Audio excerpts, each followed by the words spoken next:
देखिए, आइए बच्चों, आज हम आपको आंशिक भिन्न का दूसरा लेक्चर देखेंगे। देखिए, इस लेक्चर में हमने पहले लेक्चर में आंशिक भिन्न क्या होती है, आंशिक भिन्न को किस में तोड़ते हैं और आंशिक भिन्न को तोड़ने के बाद उनमें अचर राशियां जैसे ए बी सी इनकी वैल्यू कैसे निकालते हैं, उसका मैंने आपको फर्स्ट मेथड डिस्क्राइब किया था। ठीक, इस वीडियो में कुछ हम दूसरे प्रकार की प्रॉब्लम लेकर आएंगे। जैसे हमारे सामने एक प्रॉब्लम है 3 - 2x² अपान 3 + 2x - x²। अब हम इसकी आंशिक भिन्न कैसे करेंगे, इस वीडियो में हम इसको सीखेंगे। तो आप देखिए ध्यान से, इसके अंश की घात 2 है और हर के घात भी 2 है। और आंशिक भिन्न में हम किसी भी भिन्न को तभी तोड़ सकते हैं जब वह उचित भिन्न हो, अर्थात उसके अंश की जो घात है यानी पावर है वो हमेशा हर की घात से छोटी होनी चाहिए। अगर अंश की घात हर की घात के बराबर या बड़ी है, उसको आंशिक भिन्न में तोड़ा नहीं जा सकता। ठीक, तो सबसे पहला हमारा काम होगा इसके अंश की घात को हर की घात से क्या करना, छोटा करना। इसके लिए आपको सबसे सुटेबल ऑप्शन होता है भाग दे दीजिए। तो आइए शुरू करते हैं। सबसे पहले हम क्या करेंगे, ध्यान से देखिएगा, ये जो मेरा है इसमें क्या करके अंश और हर से ऋण कॉमन लेकर सबसे बड़ी घात को पॉजिटिव बना लेते हैं। तो देखिए क्या करेंगे, चूंकि 3 - 2x² अपान 3 + 2x - x²। हम क्या करेंगे, अंश से भी ऋण चिन्ह कॉमन ले लेंगे। ले लिया तो बताइए 2x² कैसा हो गया प्लस का, 3 कैसा हो गया माइनस का। नीचे से भी हमने ऋण चिन्ह कॉमन ले लिया, x² प्लस का, 2x माइनस का और 3 भी काहे का, माइनस का। क्लियर बच्चों, जरा देखिए, माइनस से माइनस क्या हो जाएगा, कैंसल आउट हो जाएगा। इस प्रकार हमारा ये सवाल बना बेटा। अब हम क्या करेंगे, इसका इसमें भाग देकर इसको छोटा कर लेंगे अंश को। तो देखिए कैसे भाग देंगे, तो x² - 2x - 3 का भाग हम किस में दे देंगे, 2x² - 3 में भाग दे देंगे। जैसे भाग देंगे देखिए सवाल क्या बनेगा, ध्यान से देखिए बेटा। देखिए इधर के सबसे बड़ी घात में इधर के सबसे बड़ी घात का, तो 2x² में जब x इधर के सबसे बड़ी घात में इधर के सबसे बड़ी घात का भाग देंगे तो गौर से देखिए 2 बार जाएगा। तो ये 2 यहाँ लिख लिया, गुणा कर लिया, 2 का गुणा x² में 2x², 2 का गुणा 2 में 4x, 2 का गुणा 3 में 6। अब हमने क्या कर दिया, घटा दिया। घटाने पर ये भी पद माइनस का, ये पद प्लस का और यह पद भी प्लस का। ध्यान से देखिए जरा गौर से, ये वाला पद मेरा क्या हो गया, कैंसल हो गया। बचा क्या, क्या बचा, 4x प्लस का और 6 में से 3 चले गए तो 3 भी काहे का बचा, प्लस का। तो ये हमारा भाग हो गया। आइए हम इसको क्या लिख सकते हैं, ध्यान से देखिए क्या लिख सकते हैं। इसलिए क्या लिख सकते हैं, आपका 3 - क्या है 2x² अपान क्या है बेटा 3 प्लस कितना है 2x माइनस कितना है x²। जब हमने भाग दिया, ये सवाल उठा लिया, ये हमारा न्यूमेरिकल था, सवाल उठाया तो जितना भाग गया हो यानी 2 बार आपका भाग गया है प्लस, जितना शेष बचा हो तो शेष कितना बचा है 4x +3 और बटे जो आपका भाजक हो, यानी जिससे आप भाग दे रहे हो, तो किससे भाग दे रहे हैं, x²। ध्यान से देखिए, माइनस क्या बेटा 2x और -3, इससे आप भाग दे रहे हैं। तो अब ध्यान से देखिए, अब आपका अंश अब आपके हर से छोटा हो चुका है। अब कोई दिक्कत नहीं, अब हम इसकी आंशिक भिन्न कर सकते हैं। अब आंशिक भिन्न करने में सबसे पहले क्या करना है, हर के छोटे छोटे गुणनखंड कर लेना है, फैक्टर कर लेना है। तो जैसे आप इसके हर के फैक्टर करेंगे, अंश से कोई मतलब नहीं, जैसे का तैसा हर के, तो 3 के ऐसे गुणनखंड की 2 कर लीजिए, तो मैं डायरेक्टली करे दे रहा हूं, अब गुणनखंड कर लीजिएगा। तो गुणनखंड कैसे करेंगे, लाइए मैं करके बता दूं, x² माइनस, बताइए 3 के ऐसे गुणनखंड की 2 आ जाएं, तो 3 में 1 घटा दीजिए, तो क्या कर देंगे 3 - 1 इंटू क्या बेटा x -3। आइए 2 + 4x + 3, हर के हम गुणनखंड है कर रहे हैं, क्या किया x² -3x माइनस प्लस, आइए 2 + 4x + 3, यहाँ पर देखिए x कॉमन, तो x -3, यहाँ पर +1 कॉमन, x -3। आइए 2 + 4x + 3 और नीचे कितना आया, x -3 कॉमन हो गया, x +1 हो गया। ये सब किसका मान आया, 3 - 2x² अपॉन 3 + 2x -x², और इसको हमने समीकरण 1 मान लिया। ठीक, देखिए नीचे कवर हो रहा, नहीं कवर हो रहा, चलिए कवर हो रहा है पूरा। तो इस प्रकार ये हमारा क्या हो गया, ठीक, हमने भाग देकर सबसे पहले 2 बार भाग गया, तो 2 प्लस जो शेष बचा 4x + 3 अपान जो भाजक है x² - 2x - 3। अब हमने क्या किया, हर के छोटे छोटे गुणनखंड कर लिए और ये मेरा प्राप्त हुआ। अब हम क्या करेंगे, बिल्कुल सिंपल, इसकी आंशिक भिन्न करेंगे, इस पद को उठा लेंगे और इसकी आंशिक भिन्न करना शुरू करेंगे। ठीक, और जब हाँ इसकी आंशिक भिन्न हो जाएगी, तो इसी समीकरण में हम इसकी वैल्यू को क्या कर देंगे, रख देंगे। याद रखिएगा, आंशिक भिन्न किसकी करेंगे, इसकी नहीं करना, क्योंकि ये तो पहले से टूटा हुआ है। इसकी आंशिक भिन्न करेंगे, इसकी और इसकी आंशिक भिन्न यहीं पर वैल्यू रख देंगे और हमारा इस पूरे पद की आंशिक भिन्न टूट जाएगी। तो इतना आप कॉपी कर लीजिए, फिर आगे चले।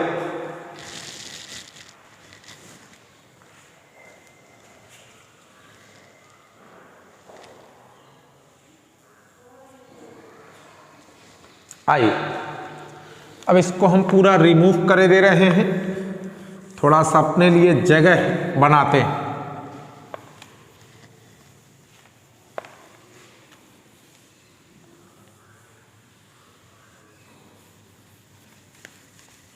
देखिए हम आंशिक भिन्न अब केवल इस पद की करेंगे, केवल इस पद की आंशिक भिन्न करेंगे। तो उठाइए, इसलिए किसकी आंशिक भिन्न करने पर 4x + 3 अपान x -3 और x + 1। अब इसकी हम लोग क्या करते हैं, आंशिक भिन्न करते हैं, पार्शियल फ्रैक्शन करते हैं। तो देखिए क्या करते हैं, देखिए अंश हर से छोटा हो चुका है, नीचे हर के भी छोटे छोटे गुणनखंड हो चुके हैं। पहला गुणनखंड लिखा x -3 प्लस दूसरा गुणनखंड लिखा x + 1। फिर से देखिए क्या करते हैं, पहला गुणनखंड लिख लिया, दूसरा गुणनखंड लिख लिया। अब ये वाला गुणनखंड 1 घात का है, तो अंश और हर में हमेशा 1 घात का अंतर होना चाहिए, मतलब हर की घात 1 है तो अंश की घात 0 होना चाहिए, यानी उसमें सिर्फ अचर पद होगा, a लिख लिया। फिर से हर की घात फिर से 1 है तो अंश की घात फिर से 0 होगी, यानी सिर्फ अचर पद होगा, तो इसे b कर लिया, समीकरण नंबर 2 बनाया। आइए अब क्या करेंगे, लासा लेंगे, लासा x -3 x प्लस 1, ये एलसीएम आ गया। देखिए x प्लस 3 से x प्लस 3 कट गया, ये जंप मारेगा ऊपर, a x plus 1 plus x plus 1 से x प्लस 1 कट गया, ये ऊपर जाएगा b और x माइनस 3। यहाँ पर आइए क्या लिखा है, 4x प्लस 3 अपान x माइनस 3 x प्लस 1।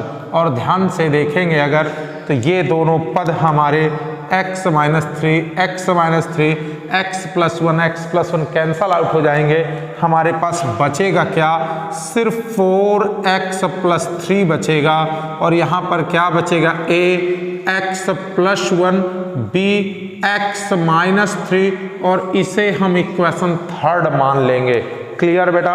अब क्या करेंगे, जब मुझे a का मान निकालना होगा तो जो a के नीचे आपका ये फैक्टर लिखा हुआ है, छोटा सा गुणनखंड लिखा हुआ है, इसे शून्यक बना के चर राशि का मान निकालकर समीकरण 3 में रख देंगे, जिससे मुझे a का मान निकल आएगा। इसी प्रकार जब b का मान निकालना होगा तो इसके जो नीचे फैक्टर लिखा हुआ है, इसको शून्यक बनाकर समीकरण 3 में ठीक रख देंगे, जिससे b का मान क्या हो जाएगा, प्राप्त हो जाएगा। कैसे प्राप्त होगा मैं आपको करके बता रहा हूं। देखिए बेटा, जब भी a का मान निकालना हो तो क्या करना, समीकरण हमेशा याद रखना उस वाले समीकरण में रखना जो लासा लेने पर प्राप्त हो। तो समीकरण कहाँ बेटा, 3 में मुझे a का मान निकालना है, तो a के नीचे x माइनस 3 बराबर 0, यानी x बराबर 3 रखने पर, याद रखना समीकरण 3 में रखेंगे।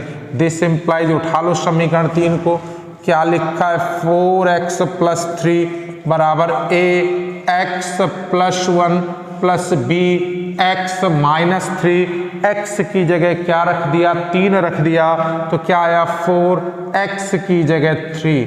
यहाँ पर जरा देखिए, a x की जगह 3, b x की जगह 3, तो 4 × 3 12, 4 × 3 12, 12 3 कितना हो गया 15, और यहाँ a 3 एक कितना हो गया 4, और धन b 3 में 3 चला गया, कितना मिला बेटा 0। तो बताओ 15 बराबर क्या मिल गया 4a, इसलिए a बराबर क्या मिल गया 15/4, और ये मुझे a की वैल्यू पता हो गई। फिर से देखिए, a का मान 15/4, मुझे a की वैल्यू प्राप्त हो गई। अब मैं किसकी वैल्यू निकालूंगा, b की वैल्यू निकालने का बिल्कुल सेम प्रोसेस, जो b के नीचे गुणनखंड लिखा है उसको शून्यक के बराबर करके चर का मान निकाल लेंगे और समीकरण 3 में रख देंगे, जिससे मुझे b की वैल्यू निकल आएगी। देखिए कैसे करेंगे, तो कहाँ पर बेटा, समीकरण कहाँ बेटा 3 में क्या करेंगे, जो b के नीचे लिखा हुआ है x प्लस 1 बराबर 0, यानी x बराबर -1 रखने पर, जैसे x बराबर हम लोग -1 रखेंगे कहाँ पर, समीकरण 3 में। दिस इम्प्लाइज, समीकरण 3 को उठाते हैं बेटा, क्या लिखा है 4x प्लस 3 बराबर क्या लिखा है a, क्या लिखा है x प्लस 1 प्लस b, और क्या लिखा है x माइनस 3। क्लियर बेटा, रखिए 4x की जगह -1 प्लस 3a, x की जगह -1 प्लस b, x की जगह -1, तो 4 एकम 4 धन 3, कितना हो गया a 0 हो गया, b 3 एक -4 हो गया। आइए देखिए बेटा, 4 में 3 गया, -1 बराबर -4b। अब आइए देखिए बेटा, ये माइनस क्या हो गया, प्लस हो गया, और आइए b की वैल्यू निकल आई, b बराबर नीचे चला गया 1/4, यानी मुझे a और b की वैल्यू क्या हो चुकी है, प्राप्त हो चुकी हैं। ठीक, जैसे मुझे a और b की वैल्यू निकल आए तो ये समीकरण 2 आपका बन जाएगा। इसमें a और b की क्या रख देंगे, वैल्यू, और हमारी आंशिक भिन्न टूट जाएगी। इसलिए कहाँ से समीकरण कहां से बेटा, 2 से। आइए समीकरण 2 क्या है बेटा, 4x + 3 अपान कितना है x - 3 और कितना है x + 1 बराबर, बताइए क्या है बेटा, a का मान 15/4, a का मान 15/4 और साथ में कितना है x - 3 प्लस b का मान कितना है 1/4 और कितना है x + 1। ये हमारी आंशिक भिन्न प्राप्त हुई किसकी बेटा, इस 4x + 3 x - 3x + 1 की। अब ये पूरी वैल्यू उठाकर समीकरण 1 में रख देंगे और हमारी आंशिक भिन्न प्राप्त हो जाएगी। ये वाला पोर्शन अलग है बेटा, ये नीचे वाला शेष है बच्चों, तो आप इतना कॉपी कर लीजिए। अब एक बार सिर्फ मुझे इसकी वैल्यू यहाँ पर पुट करनी है और आंशिक भिन्न कंप्लीट हो जाएगी। कॉपी कर लीजिए।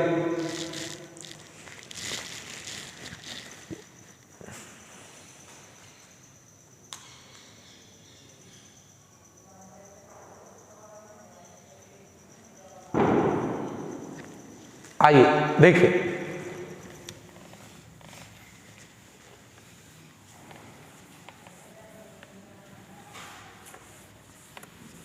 अब मुझे कुछ नहीं करना, सिर्फ वैल्यू रखनी रह गई, इसलिए समीकरण कहां से, 1 से। तो समीकरण 1 को उठा लीजिए, बताइए क्या है, 3 - 2x² अपान 3 + 2x माइनस क्या बेटा x² इक्वल क्या लिखा है, 2 लिखा है, प्लस लिखा है और 4x + 3 लिखा है, अपान लिखा है x - 3 और x + 1।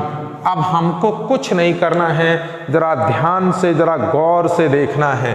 क्या करना है, 2 अपनी जगह प्लस इसकी वैल्यू, ये जो वैल्यू आपने इसकी निकाली है यहाँ पर, इसको रख दीजिए। तो बताइए क्या है, 4x + 3 x - 3 x + 1, इस पूरी वैल्यू क्या आई है 15/4 और क्या x - 3 और क्या 1/4 और x + 1। ये आपकी इसकी 3 - 2x² 3 + 2x - x² की ये आंशिक भिन्न प्राप्त हुई। इसकी पूरी आंशिक भिन्न ये प्राप्त हुई बच्चों। अब अगर मुझे चेक करना है मेरा सही है कि गलत है, तो इसको लासा लेकर फिर से हल कर दूं तो यही मूल भिन्न आपको क्या हो जाएगी, प्राप्त हो जाएगी। इस प्रकार हम आंशिक भिन्न करते हैं और आंशिक भिन्न का रोल बहुत ज़्यादा है समाकलनों में। आंशिक भिन्न थोड़ी सी बड़ी है, आगे चलकर अभी आंशिक भिन्न के और अच्छे न्यूमेरिकल कराएंगे, तो इसको कॉपी कर लीजिए।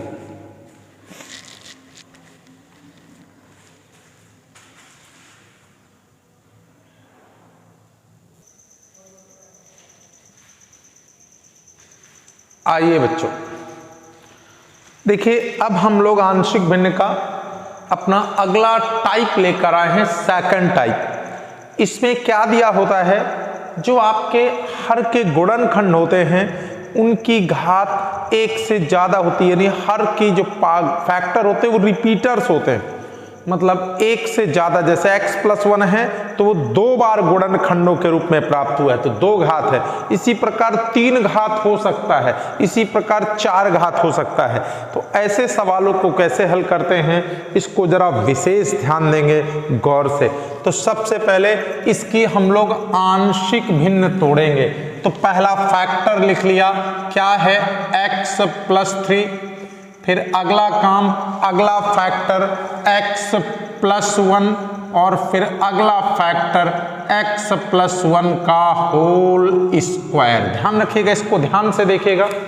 पहला गुणनखंड x + 3, दूसरा गुणनखंड x + 1 का होल स्क्वायर है, तो whole square, whole cube, whole घात 4, तो हम एक एक घात, पहले एक घात, फिर इसका होल स्क्वायर, फिर इसका होल क्यूब, फिर होल पावर 4, ऐसे जितनी घातें होती हैं बिल्कुल क्रम से लिखते हैं। सबसे पहले एक घात, फिर 2 घात, फिर 3 घात, इसी प्रकार बढ़ाते चले जाते हैं। तो इससे मेरे सिर्फ x + 1 का होल स्क्वायर था, तो मैंने एक घात लिखी और 2 घात लिखी। आइए ये गौर से देखिए, ये अचर पद है, एक घाती पद है, तो इसका अंश जो होगा वो क्या होगा, 0 घात का होगा, यानी सिर्फ अचर पद होगा। इसी प्रकार यह भी एक घात का है तो अंश इसका 0 घात का होगा, यानी केवल अचर पद होगा। ये भी याद रखना, इस होल घात को इस पद की घात नहीं मानते हैं। इस अगर गुणनखंड की घात देखें तो वो एक ही है, एक घाती ही है, तो अंश इसका 0 होगा, यानी अचर पद होगा, और इसे इक्वेशन नंबर फर्स्ट मान लेंगे। थोड़ा बड़ा कर दिया हमने, इसे इक्वेशन नंबर फर्स्ट मान लेंगे। क्लियर बेटा? आगे देखिए, बहुत अच्छे कैलकुलेशन है, थोड़ा ज़्यादा फोकस होंगे। अब क्या ले लेंगे, वही लासा ले लेंगे। तो लासा क्या होगा, x प्लस 3 होगा और x प्लस 1 का होल स्क्वायर, क्योंकि होल स्क्वायर ले लिया तो ये घात ऑटोमेटिक आ गई, ये इसका लासा होगा। जैसे लासा लेंगे, x प्लस 3 से x प्लस 3 कट गया, ये ऊपर चला जाएगा, तो a और x प्लस 1 का होल ऑफ स्क्वायर, बीच में प्लस चिन्ह। अब देखिए, x प्लस 1 से x प्लस 1 कटेगा, अब ये एक घात बचेगी, तो ये दोनों पद ऊपर जाएंगे, क्या हो जाएगा, b और x प्लस 3 और x प्लस 1, यहाँ पर c। गौर से देखिए, x प्लस 1 का होल स्क्वायर से पूरा कट गया, ऊपर सिर्फ क्या आ जाएगा, x प्लस 3। आइए बेटा, ये सब किसके बराबर है, 2x माइनस 5, और किसके बेटा, x प्लस 3, x प्लस 1 का होल ऑफ स्क्वायर।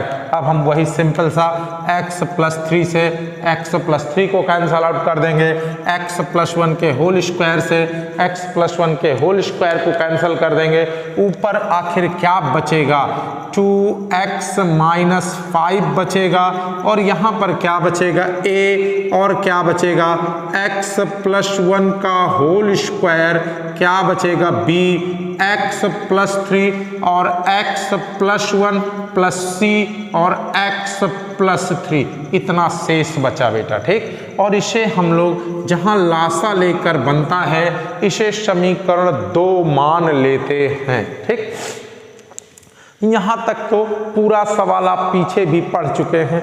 अब यहाँ से एक छोटी सी प्रॉब्लम है, वो प्रॉब्लम क्या है, ध्यान से देखिए। अगर मैं a का मान निकालना चाहूँ तो इस फैक्टर को शून्य करके और a का मान निकल आएगा, लेकिन जो b और c के नीचे लिखा है, तो देखो x प्लस 1 x प्लस 1 दोनों b और c के नीचे दोनों सेम लिखा हुआ है। ध्यान से गौर से देखिए, b और c के नीचे दोनों सेम लिखा हुआ है, दोनों के दोनों सेम लिखे हुए हैं, तो इससे केवल c का मान निकलेगा, b का मान निकलेगा ही नहीं, क्योंकि जो b के नीचे लिखा है जब उसको 0 के बराबर करेंगे तो b का मान नहीं निकलेगा, क्योंकि वो x प्लस 1 b और c दोनों में लिखा हुआ है, तो किसी एक ही की वैल्यू निकलेगी, और वैल्यू हमेशा किसकी निकलेगी, जिसमें हर ज्यादा घात का होगा, यानी हमेशा c की वैल्यू निकलेगी, तो b की वैल्यू कभी नहीं प्राप्त होगी आपको। ठीक, अब आप कहेंगे सर अगर इस तरीके से b की वैल्यू नहीं प्राप्त होगी तो फिर हम क्या करेंगे, इसके लिए एक आप न्यू मेथड सीखेंगे, गुणांकों की तुलना करना। ठीक, किसकी तुलना करना, गुणांकों की तुलना करना। देखिए कैसे करते हैं, 2x माइनस 5, ध्यान से देखिए बेटा, a, अब क्या करेंगे, इसका होल स्क्वायर तोड़ देंगे, तो क्या हो जाएगा, x square plus 1 plus 2x, यहाँ पर क्या बेटा, b, अंदर गुणा कर लेंगे तो x स्क्वायर, और अंदर गुणा करेंगे तो 3x, एक का गुणा करेंगे x, एक गुणा 3 में तो 3 आया, प्लस इसका अंदर गुणा कर दो cx धन 3c। यहाँ पर आइए, 2x माइनस 5 बराबर अंदर गुणा कर लीजिए ax स्क्वायर प्लस a और प्लस 2ax, इसका भी अंदर गुणा कर लीजिए bx स्क्वायर। ध्यान से देखिए, 3x और 1x 4x हो गए, जब अंदर गुणा करेंगे तो 4bx हो जाएगा, और प्लस b का 3 में तो क्या हो गया, 3b, प्लस का cx प्लस 3c। ठीक, आइए 2x माइनस 5, अब यहाँ पर ध्यान से देखिएगा, मैं क्या कर दूंगा, समान घात वाले, जैसे यहाँ से एक्स स्क्वायर और यहाँ से भी एक्स स्क्वायर और इनको एक्स स्क्वायर कॉमन ले लूँगा। तो जैसे मैं एक्स स्क्वायर कॉमन लूँगा यहाँ पर ए बचेगा और यहाँ पर बी बचेगा बेटा। क्लियर बेटा, एक्स स्क्वायर के पद अलग कर लिए। इसी प्रकार एक्स स्क्वायर के पद अलग करने के बाद अब ध्यान से देखें एक्स वाले पदों को अलग करेंगे। तो एक्स वाला पद ये वाला है बेटा, एक्स वाला पद ये वाला है बच्चों और एक्स वाला पद ये वाला है। तो इनसे एक्स कॉमन ले लेंगे।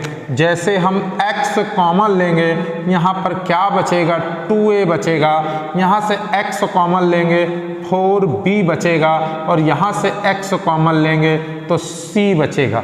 जैसे एक्स स्क्वायर कॉमन लिया तो एक्स स्क्वायर के गुणांक आ गए, एक्स कॉमन लिया तो एक्स के गुणांक आ गए। अब अचर पद वाले, तो ध्यान से देखिए अब आपके अचर पद कौन से बचे हैं जिनमें एक्स है ही नहीं। एक अचर पद तो ये है बेटा, एक अचर पद आपका ये है और एक अचर पद ये है। इनको इकट्ठा कर लिया तो क्या बचा अचर पद बेटा, a plus 3b plus 3c। जैसे ही इतना हो गया एक्स स्क्वायर का अलग कर लिया, एक्स का पद अलग कर लिया, अचर पद अलग कर लिए। अब हम गुणांकों की तुलना कर देंगे। ठीक, गुणांकों की तुलना, तो क्या करने पर गुणांकों की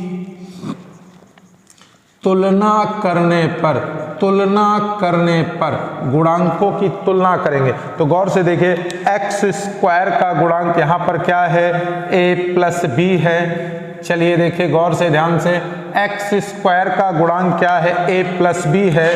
यहाँ पर एक्स स्क्वायर का गुणांक a प्लस बी और यहाँ पर एक्स स्क्वायर का पद ही नहीं है। तो जिसका पद नहीं है उसका गुणांक सदैव 0। तो यहाँ एक्स स्क्वायर का गुणांक a plus B, X square का पद ही नहीं है, इसका गुणांक 0 और इसे हम लोग समीकरण 3 कर लेंगे। क्लियर बेटा। इसी प्रकार x का गुणांक देखो गौर से, x का गुणांक क्या है, x का गुणांक क्या है। अब हमने इसको हटा दिया। देखिए x का गुणांक क्या है, x का गुणांक 2a plus 4b plus c और यहाँ पर x का गुणांक क्या है, 2 है। तो चलिए इसको कर लेते हैं। क्या हो गया बेटा, 2a प्लस कितना 4b और प्लस कितना c बराबर यहाँ पर x का गुणांक और यहाँ पर x का गुणांक 2। इसे समीकरण क्या कर लेंगे, 4। इसी प्रकार अब हम लोग देखेंगे अचर पद आपके कौन कौन से हैं। तो देखिए अचर पद आपका, अचर पद जिसमें x हो ही ना, तो अचर पद कितना है, a प्लस, फिर से देखिए a प्लस कितना है 3b, फिर कितना है 3c बराबर कितना है अचर पद -5 और समीकरण नंबर 5। फिर से देखिए a plus 3b plus 3c और यहाँ पर कितना है -5। इस प्रकार हमने गुणांकों की तुलना करके a b c के समीकरण प्राप्त कर लिए। अब यहाँ से सवाल को लगाने के 2 तरीके। पहला, अगर आपका समीकरण अच्छा है तो इन्हीं समीकरणों को हल करके आप ABC के मान निकाल सकते हैं और अगर आपका समीकरण में थोड़ी सी दिक्कत है तो उससे भी सरल प्रोसेस बताते हैं। फिर से देखिए क्या कर सकते हैं, अब आप इन्हीं तीनों समीकरणों को हल करके ABC के मान निकाल दीजिए और यहाँ पे रख दीजिए, आपकी आंशिक भिन्न पूरी हो गई। और अगर आप ABC का मान निकालने में आपको दिक्कत है, समीकरणों को हल करने में दिक्कत है, तो थोड़ा सा इजी मेथड है लेकिन थोड़ा बड़ा पड़ेगा। ध्यान से देखिए क्या करते हैं। हम देख रहे हैं कि हमें सिर्फ b की वैल्यू नहीं निकल रही थी, a के जो नीचे उसको 0 कर देता तो a का मान निकल आता। तो आप उसी प्रक्रिया से a के नीचे जो रखा है उसको 0 के बराबर करके आप a का मान निकाल लीजिए। और जैसे एक मान निकला, a का मान निकला, तो a का मान निकला रख दूंगा तो b निकल आएगा, a b रख दूंगा तो क्या निकल आएगा, c। तो सिर्फ एक ही मान की आवश्यकता पड़ती है, अपने आप ये चक्र व्यूह पूरा टूट जाएगा। तो चलिए हम a का मान उसी प्रकार से निकाल ले रहे हैं। तो किस में रखेंगे, हमेशा जो लासा लेने पर समीकरण आया है तो इस ये आया है ना, इसी में वैल्यू रखते थे। तो बताइए समीकरण 2 में क्या बेटा, समीकरण 2 में क्या बच्चों, a के नीचे जो लिखा है x प्लस 3 बराबर 0, यानी x बराबर -3 रखने पर दिस इम्प्लाइज, फिर से देखिए हम a की वैल्यू निकालना चाहते थे, a के नीचे वाले शून्यक बना लिया, x का मान -3 आया और हमेशा लासा वाले में रख दीजिएगा। तो लासा ये है बेटा, रख दीजिए, क्या है 2x - 5 बराबर क्या है a है और क्या है x प्लस 1 का होल स्क्वायर है, प्लस क्या है b है, x प्लस 3 है और x प्लस 1 है और प्लस c है और x प्लस 3 है। अब हमें करना क्या है, x का मान कुछ नहीं किया, समीकरण 2 में उठाया तो समीकरण 2 को वहां कॉपी कर लिया और x का मान -3 रख दिया। रखो 2x की जगह -3 - 5a, x की जगह -3, देखिए बेटा -3 प्लस 1 का स्क्वायर b, x की जगह -3 प्लस 3, x की जगह -3 प्लस 1, x की जगह -3 प्लस 3। तो बताइए 3 दूना 6 -5 बराबर a, और 3 में 1 गया -2 और -2 का स्क्वायर करेंगे तो 4 आएगा बेटा। यहाँ पर आइए इधर प्लस क्या देखिए b लिखा हुआ है और 3 में 3 चला गया 0, फिर से देखिए c लिखा हुआ है, 3 में 3 चला गया 0, यानी कुल मिलाकर 6 5 -11 बराबर 4a। इसका मतलब a बराबर -11/4 और ये मेरा a का मान क्या हो गया, प्राप्त हो गया। ठीक, तो जैसे हमने a के नीचे वाले को शून्य के बराबर किया, a का मान निकल आया। हमें प्रॉब्लम सिर्फ a और c तो निकल रहा था, मेरा b नहीं निकल रहा था। इस b की वैल्यू निकालने के लिए ही हमें गुणांकों की तुलना करनी पड़ी। कारण गौर से देखिए ना, x प्लस 1 x प्लस 1 दोनों के बटे में लिखा है, तो दोनों के बटे में लिखेगा, शून्य के बराबर करेंगे तो एक ही की वैल्यू निकलेगी और वो वैल्यू किसकी निकलेगी, c की, बड़ी घात वाले की। इसकी वैल्यू कभी नहीं निकला करेगी। तो बगैर गुणांकों की तुलना करे आप सवालों को नहीं हल कर सकते हैं, इस चीज को ध्यान दीजिएगा। अगर इस तरह रिपीटर्स आ गए आपका हर में, चलिए a का मान निकल आया, अब हमें बाकी की जरूरत नहीं है। a का जैसे मान निकला, अब इसको हम उठा लेंगे, a का मान रख देंगे, b निकल आएगा, a b निकल आएगा, रख दूंगा तो c निकल आएगा। तो देखिए समीकरण कहां से, 3 से, समीकरण कहां 3 से, उठाइए समीकरण 3 क्या है, a प्लस b बराबर 0, a प्लस b बराबर 0, a का मान रख दिया -11/4 प्लस b बराबर 0, तो b बराबर माइनस है, उधर जाके प्लस का 11/4। इस प्रकार मुझे b की वैल्यू भी क्या हो गई, प्राप्त। तो ध्यान से देखिए, मुझे a भी पता, मुझे b भी पता, अब केवल और केवल क्या निकालने को बचा, c। तो अगर मैंने c निकाल लिया तो मेरा काम बेहद आसान हो गया। चलिए c को ज्ञात करते हैं। c को ज्ञात करने के लिए आप 2 4 में भी रख सकते हैं, 5 में भी रख सकते हैं, इच्छा आपकी किसी में भी रख दीजिए, आपको c की वैल्यू क्या हो जाएगी, प्राप्त। तो मैं समीकरण 4 से रखता हूं, इसलिए समीकरण कहां से, 4 से। बताइए समीकरण 4 क्या है बच्चों, क्या है, 2a प्लस कितना है 4b और प्लस c बराबर कितना है 2। हमने क्या किया, फिर से देखिए समीकरण 4 को उठाया। अब हम क्या करेंगे, a और b की वैल्यू यहाँ पे रख देंगे, c का मान प्राप्त करेंगे। तो देखिए a का मान -11/4, 4, b का मान कितना है 11/4 प्लस c बराबर कितना है 2। तो देखिए बेटा 11 दूनी क्या हो गया, -22/4, 11 चौको 44/4 और प्लस c बराबर 2। तो 44 में 22 चला गया तो कितना हो गया, 22/4, c बराबर 2। तो c बराबर 2 - 22/4।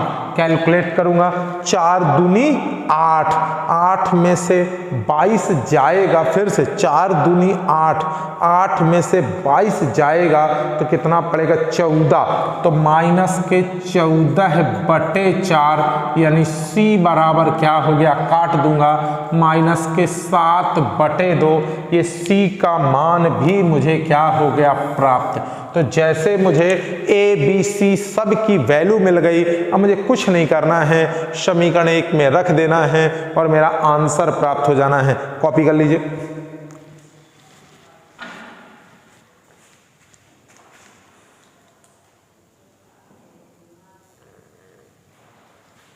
आइए अब हम इसको रिमूव कर दे रहे हैं। अब हमें किसी की आवश्यकता नहीं, सिर्फ समीकरण 1 में रखना है वैल्यू, और किसकी रखना है, A, B, C की, हमें किसी भी चीज की आवश्यकता नहीं।